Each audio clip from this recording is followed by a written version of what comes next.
Leadville, Colorado. Perched high in the Rockies, Leadville once sparkled. Mining money, fine hotels, and street parades every summer. Then the mines closed, and the cold set in. The thin air and long winters couldn't keep young families around. Now it's half museum, half hometown. Beautiful, but forever chasing the echoes of its golden past. Niagara Falls, New York. For decades it was pure magic. Honeymooners, power from the falls, factories that paid well. Families built nice homes within sight of that mist. Then pollution scandals, job loss, and a shrinking tax base turned the view bittersweet. The water still roars, but on the American side, the town that once thrived on it now just tries to hang on. Binghamton, New York. IBM defense contracts and tidy neighborhoods made Binghamton a place people were proud to call home. They called it the Valley of Opportunity, and it was true for a while. Then the companies left, floods hit, and young folks packed up for good. The old factory walls still stand, but now they echo with memories instead of machines. Cairo, Illinois. At the confluence of two great rivers, Cairo should have stayed a jewel. Riverboats, rail, and grand old buildings gave it grace. But racial tension, flooding, and the interstate bypass cut its lifelines. Downtown fell silent, and many who stayed behind did so out of loyalty, not prosperity. Today, it's more memory than town, still standing, but barely breathing. Pueblo, Colorado. Pueblo's steel mills once fueled America and paid enough to live well. Backyards, fishing trips, new Chevys in the driveway. But as the mills downsized, the jobs vanished, and the city stumbled. Poverty grew where prosperity used to be. The Arkansas River still winds past, but the Steel City name now feels more like a memory than a promise. Atlantic City, New Jersey. In its prime, Atlantic City was glitter and promise. The boardwalk, big bands, and weekends by the sea. Then the casinos came, and for a minute, it felt like a second golden age. But greed, crime, and competition from newer resorts bled it dry. The ocean's still beautiful, but behind the lights, the town's struggling to find its soul again. Gallup, New Mexico. Gallup was once the beating heart of the Navajo trading route. Route 66 neon, railroad jobs, and colorful markets. It had rhythm, spirit, and pride. But poverty, addiction, and disinvestment have worn it thin. The town's still got soul, murals, powwows, and proud people, but the sparkle it once had under those bright signs is dimmer now. Port Arthur, Texas. In its heyday, Port Arthur's refineries promised security, and its neighborhoods reflected it. Clean yards, steady jobs, and boats on the bay. Then automation, hurricanes, and environmental troubles piled up. Plants cut shifts, homes flooded, and hope leaked out like oil on water. Folks still hang on, but the easy living that once defined Port Arthur washed out to sea. Galveston, Texas. There was a time when Galveston was the Gulf's crown jewel. Grand hotels, music, and sunshine on the Strand.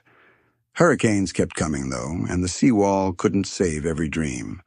Tourists still stroll the beach, but inland, you can see where the storms and shifting fortunes left their marks. It's still beautiful, just more fragile than it used to be. Lordsburg, New Mexico.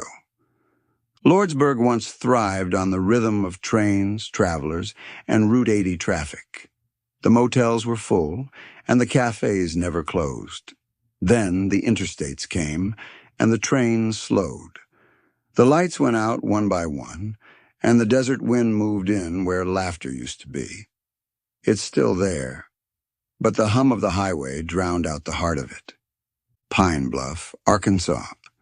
For years, Pine Bluff was the picture of the good life. cotton money, factories, and front porches lined with flowers.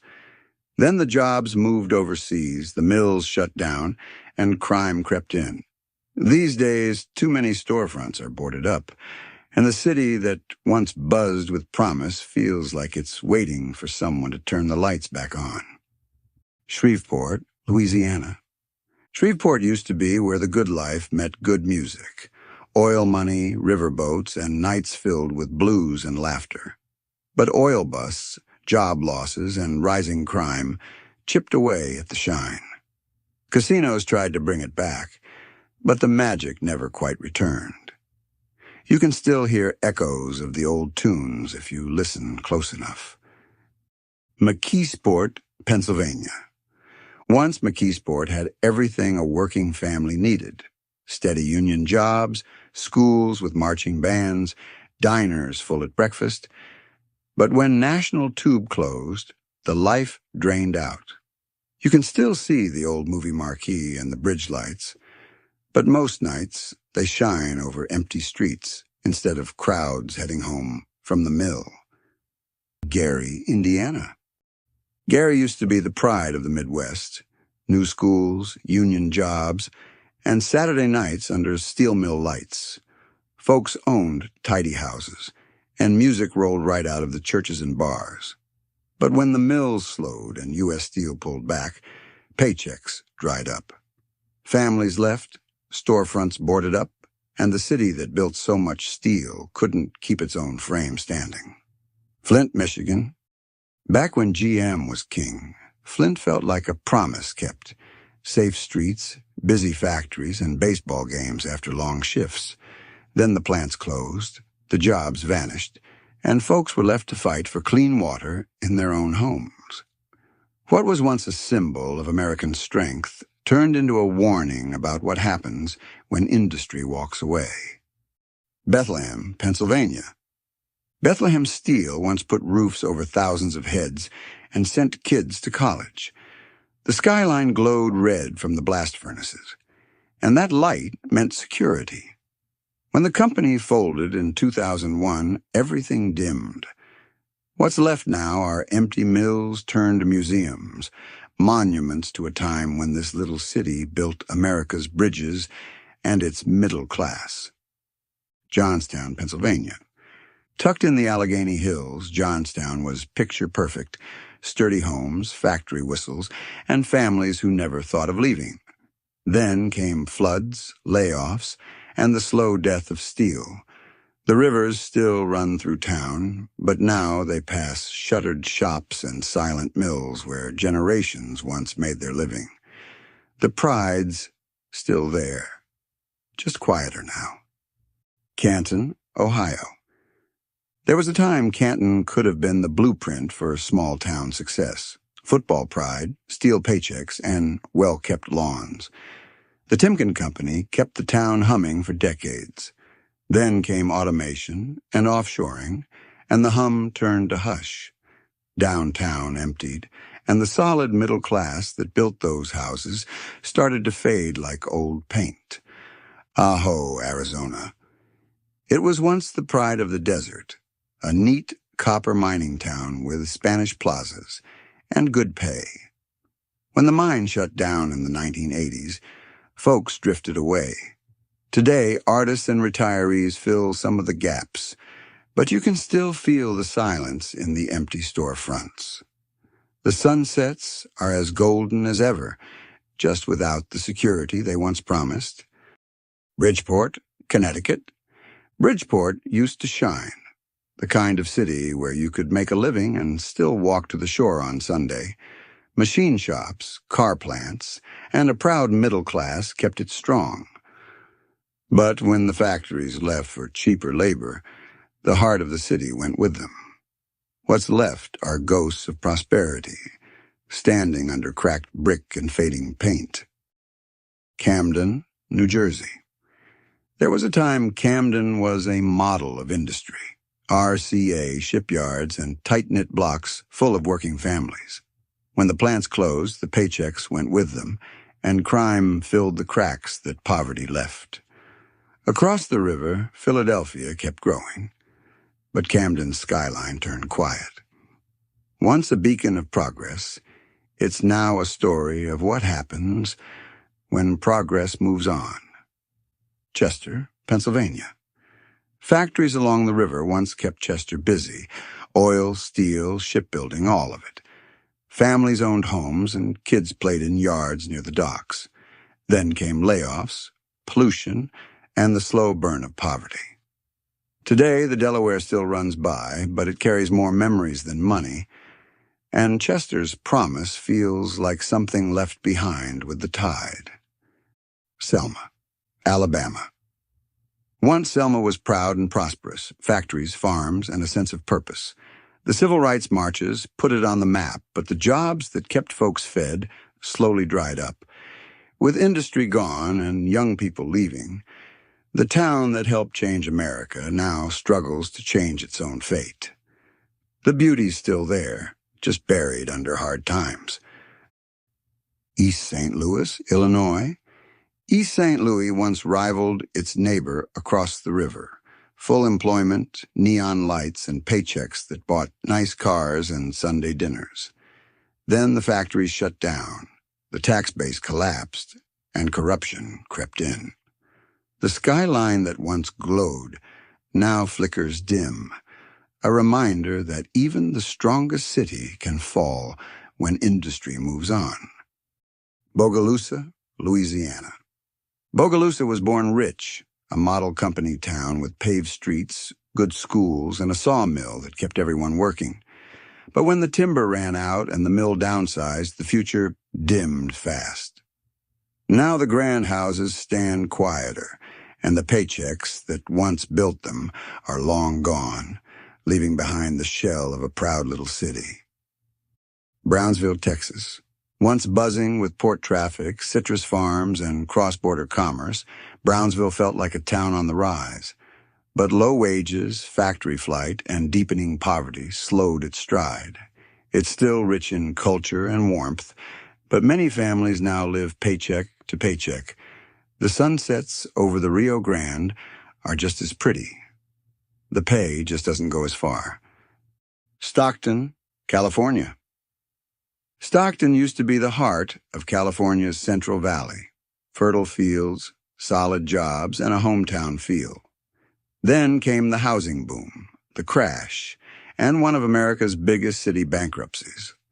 Blocks that once stood proud filled with foreclosures and weeds. Folks are trying to bring it back, but the easy confidence this town once had is hard to find again. Youngstown, Ohio. They called it Steeltown, USA, and it meant something. Good pay, full churches, and neighborhoods where every dad worked the mills. Then came Black Monday in '77, when the furnaces went cold and thousands were laid off overnight. The city never really caught its breath again. You can still see the pride, but it's mixed with ghosts of paydays past. San Bernardino, California. Back when the Air Force Base and the railroad ran strong, San Bernardino was pure American middle-class comfort. Backyards, diners, and drive-ins. When those jobs left and the city declared bankruptcy, things changed fast. Poverty rose, crime followed, and the wide streets started to feel too empty. The mountains are still beautiful, but the promise faded long ago. Needles, California. Perched by the Colorado River, Needles once felt like a vacation postcard. Motels glowing, water skiers laughing, and Route 66 traffic rolling through. Then the interstates bypassed it, and the town dried up in the desert sun. A few travelers still stop for gas, but most just keep driving. What used to be paradise on the river is now a lonely rest stop. Barstow, California. Barstow once hummed with life, rail yards, truckers, and bustling diners at every turn. It was a desert crossroads that felt like it could last forever. But retail moved online, travelers stopped staying the night, and the big stores left. Now it's quiet except for the sound of freight trains rolling by, the last echo of the town that once thrived on motion. Ogden, Utah. Ogden used to hum with rail yards and corner shops, a crossroads where trains, cowboys, and salesmen all met. Then the railroads slowed, and business shifted south to Salt Lake. The grand old hotels still stand, and the mountains still shine, but the working-class heart that kept Ogden alive took a hard hit that never fully healed. Superior, Arizona. Superior's hills glittered with copper, and life was good. Steady work, baseball on weekends, and proud main streets. When the mine closed, the pride stayed, but the paychecks didn't. Businesses shuttered, and kids left for Phoenix. You can still smell the creosote after rain and hear the wind in the canyon, but the laughter that used to fill this town has thinned out. Globe, Miami, Arizona. These sister towns used to hum with mining trucks and Saturday night dances. Copper paid for the schools, churches, and every neon diner sign in town. When the market swung down, so did everything else. Mines slowed, automation crept in, and the boom faded to a whisper. Folks still wave to each other, but the good times feel like another era entirely. Farmington, New Mexico. With oil, gas, and a thriving Main Street, Farmington once felt unstoppable. The pay was good, the schools solid, and the parks full. But energy busts hit hard, and the new generation looked elsewhere. It's still the hub of northwest New Mexico, but you can feel the weight of what's been lost, the long shadow of boom years that aren't coming back. Ely, Nevada. Ely used to feel like a small miracle. High mountain air, copper mines, and the kind of paychecks that built cabins and sent kids to college. But when the mines cycled down and isolation set in, the economy sagged. These days it leans on tourism and nostalgia. It's still pretty up there, but the sense of purpose is quieter now. Rock Springs, Wyoming. Coal and oil once made Rock Springs shine. Union jobs, full diners, and solid middle-class pride. But every boom brings a bust, and this one hit hard. When the rigs slowed, families packed up, leaving empty homes and long winters behind. The town still fights to bounce back, but the security it once offered feels like something from a different Wyoming. Anaconda, Montana. For decades, the smelter stack ruled Anaconda's skyline, and the steady jobs beneath it built a strong, proud community. When it closed in 1980, it took more than paychecks. It took the heart of the town. Folks have rebuilt around tourism and history, but the ghost of that stack still looms large, reminding everyone how quickly paradise can go cold. Butte, Montana. Once the richest hill on earth, Butte was a town where miners made good money and raised big families. Then the copper boom ended, leaving behind poisoned soil and unemployment. The open pit that followed scarred more than the land. It broke the spirit for a while. But the town still hangs on, proud and battered, a monument to hard work and hard times. Garyville, Reserve Corridor, Louisiana. This stretch along the Mississippi once paid better than most. Steady petrochemical work, tidy lawns, and barbecues after church. Then came hurricanes, layoffs, and growing health fears about the air and water. The jobs that remain don't feel as safe or as plentiful, and the river that once brought fortune now brings worry every storm season.